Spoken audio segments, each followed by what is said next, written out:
Welcome to the Sunday morning simulcast by Rom Wills. I'm Rom Wills. Who are you really? Who are you really? You know what? We live in a masked society. Everybody's wearing a mask. And the funny thing is, people don't know that they're wearing masks. People don't realize it. Now, what do I say? It's not like they're just putting on like a false facade, though that is a mask, and some people are doing that, but it's actually deeper than that. How many people identify not by their essence, not by who they are, but how many people identify maybe by their family? Like people outside of them, like I'm a part of this family, I'm one of them. I'm one of them Joneses, I'm one of them Smiths, right? How many people go further and identify themselves by their fraternity or their sorority? Or what school that they went to? How many people identify themselves by their profession? Like something many women would do. They'll say, I'm going to get me a doctor. I'm going to get me a lawyer. Or I'm going to get me a baller. You know? Or men say, well, I'm going to get me a IG woman.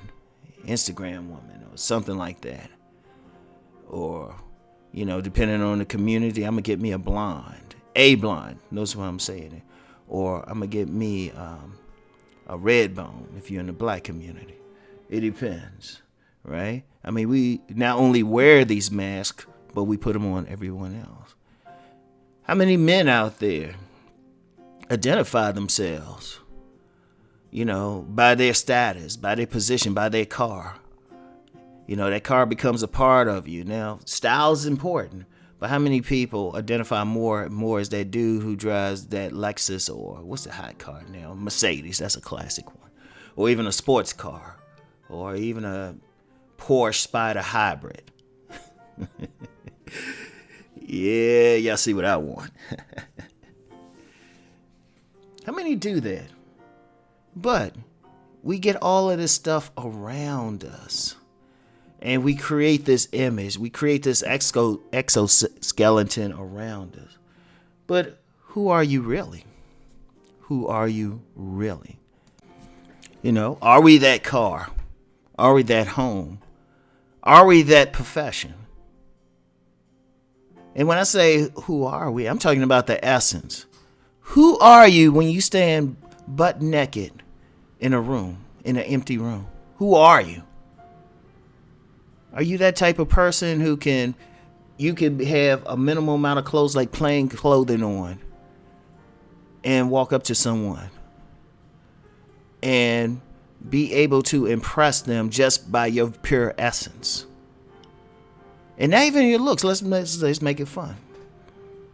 Let's dress yourself in such a way where your body isn't noticeable.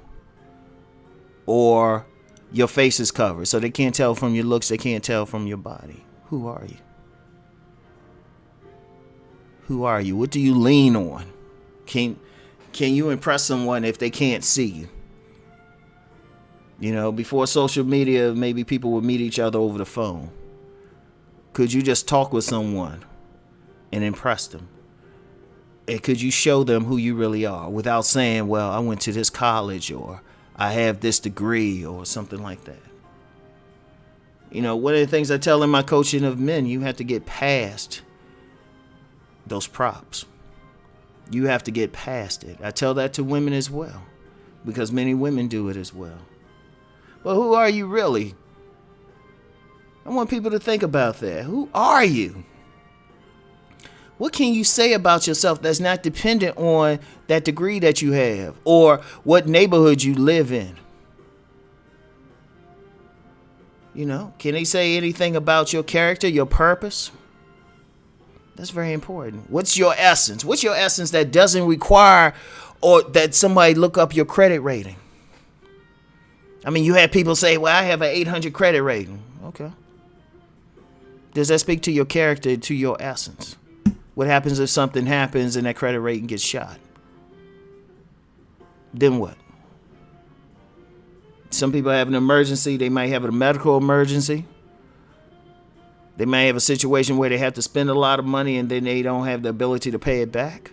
Has that changed their essence? No, it's just an emergency. That credit rating changes. You know, people will like live on their degree. They'll say, well, I'm this or that. But then they work in an industry that has nothing to do with their degree. So were they really the degree, or what was it the degree that got them the job or the position, or was it their essence? See, too often we hide on, we lean on that mask. But see, here's the problem. That mask is not to be leaned on. If you have those degrees, they're just tools. They're just a certification that you had knowledge, or that you had at least enough discipline and some money to get through a course.